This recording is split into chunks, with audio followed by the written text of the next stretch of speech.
大家好，我係 Lily， 今日想同大家拆解一個關於海參嘅迷思。海參含有豐富骨膠原、蛋白質，仲有抗癌嘅助甘，零脂肪、零膽固醇，滋補養陰。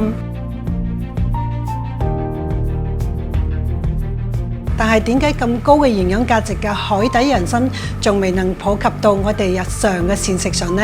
原來要買到優質嘅海參真係有難度㗎。市面上充斥著林林種種嘅海參，最平都有幾千蚊一斤，點揀好呢？就算買到真正嘅靚海參，繁複進化過程又要換水又要睇火，一有損失就影響到佢營養價值。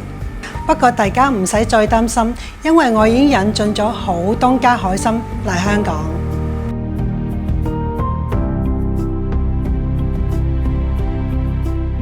由山東黃海凍水海域生態養殖，從育苗養殖到加工嘅全產業鏈體系，堅持生態放養模式，確保海參喺自然環境中緩慢生長，並獲國家級16年嘅有機驗證，品質卓越。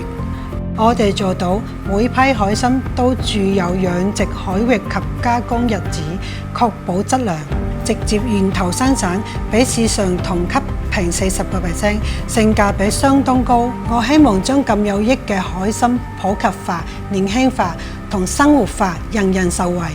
好似樂購中急凍即食海參，拆袋即食，沖爆涼拌5分鐘搞掂，宴客自用一流。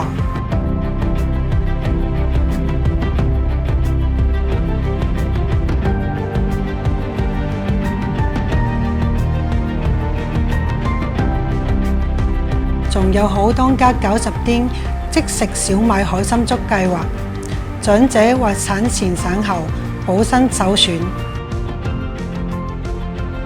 養生唔使等過年，更加唔使卜水數，好多家海參係你直送嘅滋補穩陣快線。